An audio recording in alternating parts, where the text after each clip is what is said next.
All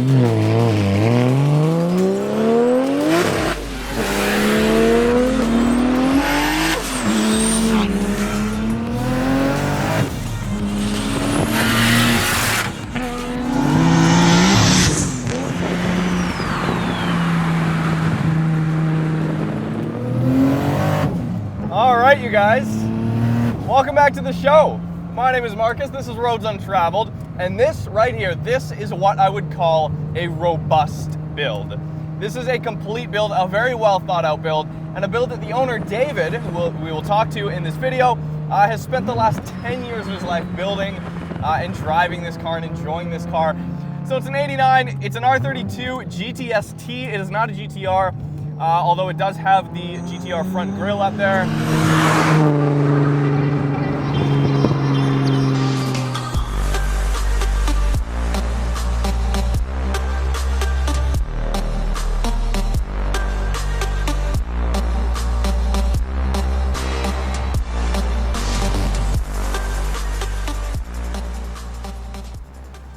My name is David Chan, and this is my 1989 Nissan Skyline GTS-T. I've owned the car for just over 10 years now. It was my first car. I bought it when I was 16. I worked a part-time job to afford it. Back then they were cheap. And one of the first mods I did was actually put a little mirror on my passenger side pillar for doing left turns in a right-hand drive car. I had an MR2 in mind, I had a Eclipse GSX in mind, and a Nissan Skyline. I quickly just fell in love with the Skyline because out of the box it was already a blast to drive.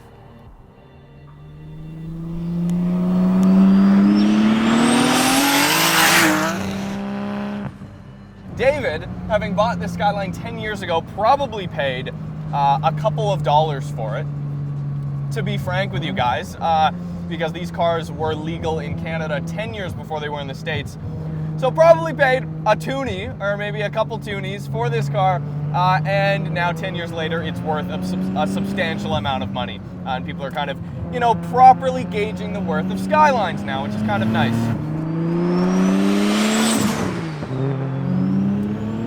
So it is a GTS-T, which means it has the RB20 under the hood instead of the RB26 found in the GTR.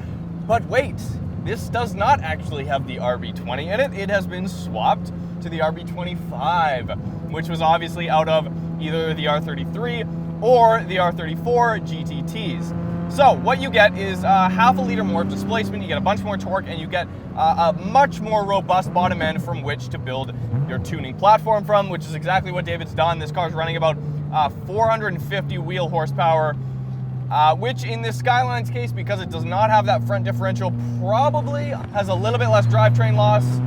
It's been a minute since I've been in an R32. The last one I was driving was in fact actually the original auto R32 GTR down in Los Angeles with about 900 wheel. So this is about half that power, but plenty because it is rear wheel drive. So you can really skate this car around, really huck it around and have some fun with it. Which has kind of always been a cool thing about the Skylines, because if you want the GTR, then obviously you're gonna go out and you're going to buy a GTR. There is no substitute for the GTR fanatics that I know personally. And a lot of those who have been featured on the channel before, right? Finally, we got a brake. Let's give her. Open wastegate, as you can hear. So it's got a Borg Warner turbo on there. Woo!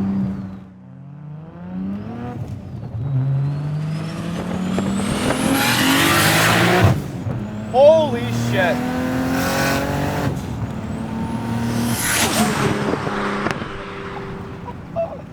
Oh man, if that speedo is correct, this car is hella fast. This car is ridiculously fast.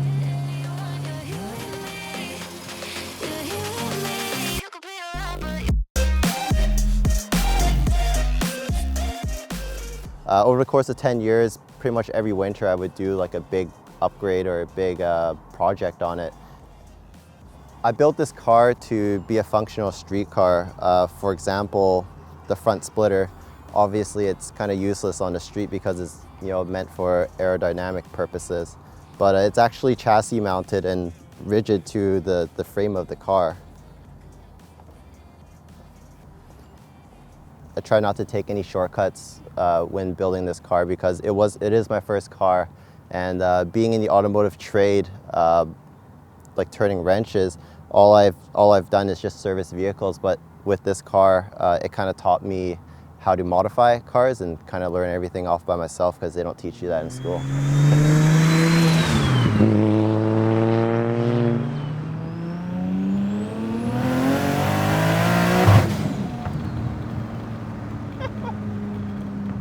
I did redline once.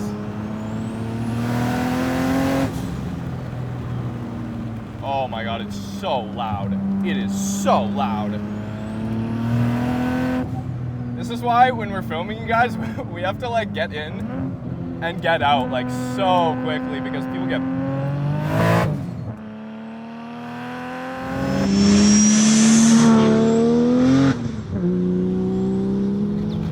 Yeah, it's pretty cool because the tires that are on this thing are they're very wide. We've got a lot of rubber going on. We got 285s in the rear, so the amount this car hooks up is perfect for the power. You know, you could put like 315s probably on this car, maybe 300s or 305 rather, but you wouldn't have that kind of like edginess that you want or at least I want in a rear-wheel drive Skyline. And this is one of those cars that makes me very happy because, sorry, the car has no AC, so I gotta, also you can hear the turbo a little bit better. The reason why I love a car like this is because I'm not afraid to beat on it. Not abuse it, but I'm not afraid to actually drive it on roads that might have imperfections. There is zero rubbing, no rubbing. If you guys want to learn how to do ride height properly, look at this car.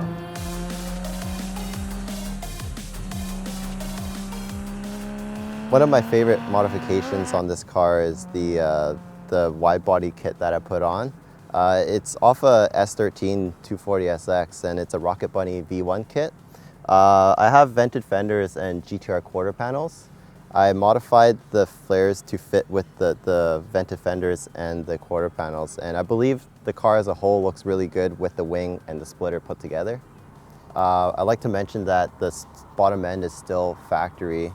Currently, the car is making 450 wheel horsepower and 380 foot-pounds of torque to the wheels. Some of the main components in the car is the cams, ported head, Borg-Warner S360 turbo, which has been modified by Spectrum Motorsports with a billet compressor wheel and an insert housing. I've also got a front-facing intake manifold, big injectors, and bigger fuel pump. The engine is managed by Link ECU, which was tuned by Bill at Independent Speed Shop.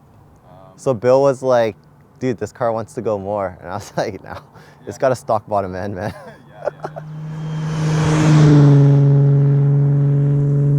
Right, we're gonna do second gear pull from like 4 grand here, so the turbo is all ready to go.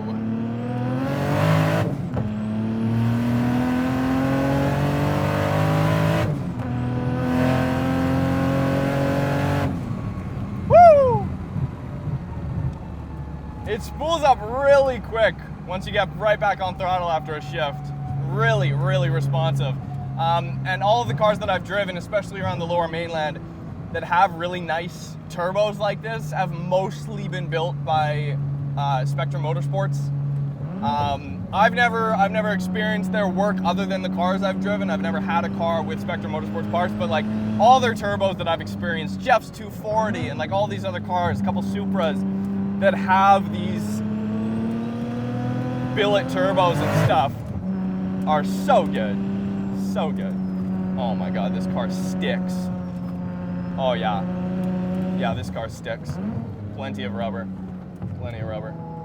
So back before we started Roads Untraveled, maybe 2012 or 2013, I went to the Rev Scene Spring Meet up at Spanish Banks in Vancouver, and I remember seeing David's car way back in the day before I'd ever driven a JDM car, period. I remember this car at that car meet, and I'm pretty sure on my old shitty camera I still have photos of this car from back in the day before it has this wide body kit and all of that stuff. So it's really, really cool to see local cars like this that have been around and been kept in such a nice condition over the years, and then to finally get behind the wheel and kind of show you guys what's up.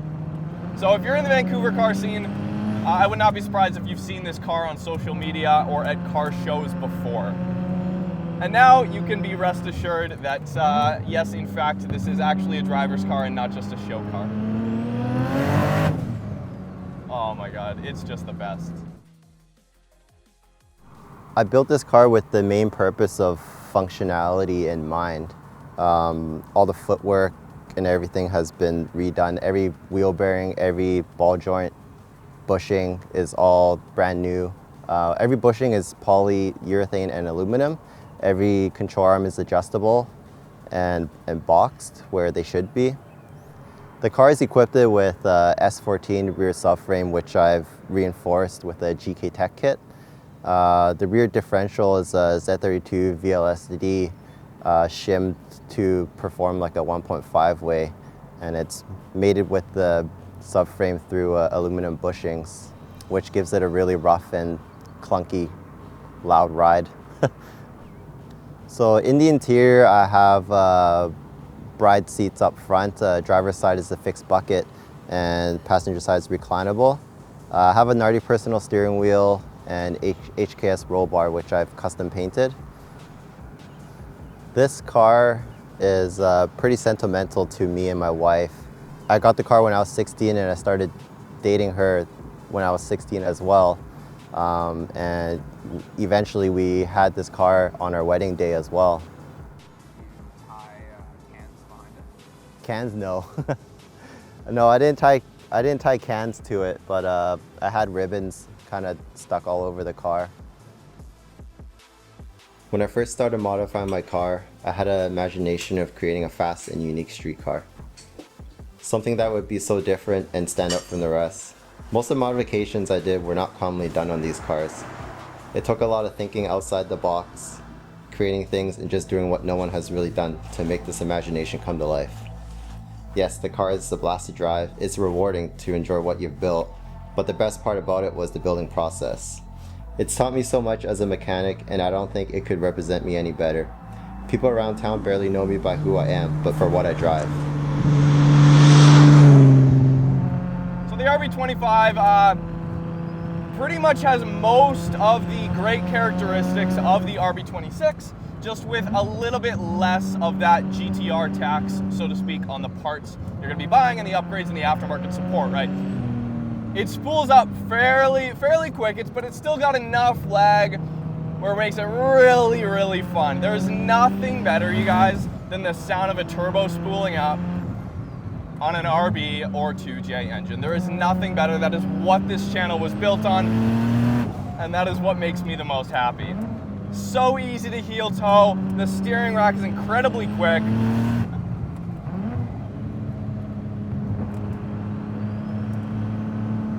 I mean, yeah, you guys, I'm gonna be honest, you can get 90% of the GTR experience with a modified R32 GTS-T. That's what I've learned today. That's literally what I've learned, you guys. Yes, it might take 10 years, it might take thousands upon thousands of dollars, but you can get 90% of the GTR experience out of a modified R32 GTS-T. I'm just being honest with you guys. Probably not the same for an R34 GTT versus GTR, but for an R32, absolutely yes. If you want the all-wheel drive, if you want a few other things that the R32 GTR does have that this car doesn't, then yes, obviously that car is the way to go. Hopefully you enjoyed David's R32. Again, thank you so much for watching. We could not do this without you guys, so I really appreciate it. Lots more JDM cars to come. We are not able to leave the country, so we can't go down to California or Washington or anything just yet, but we are going up to Kelowna very soon. Anyways, that's that. We'll see you in Kelowna. We've got another Supra we're filming, twin turbo 350Z, and a couple of other awesome cars, Ferrari F12 as well. See you guys soon.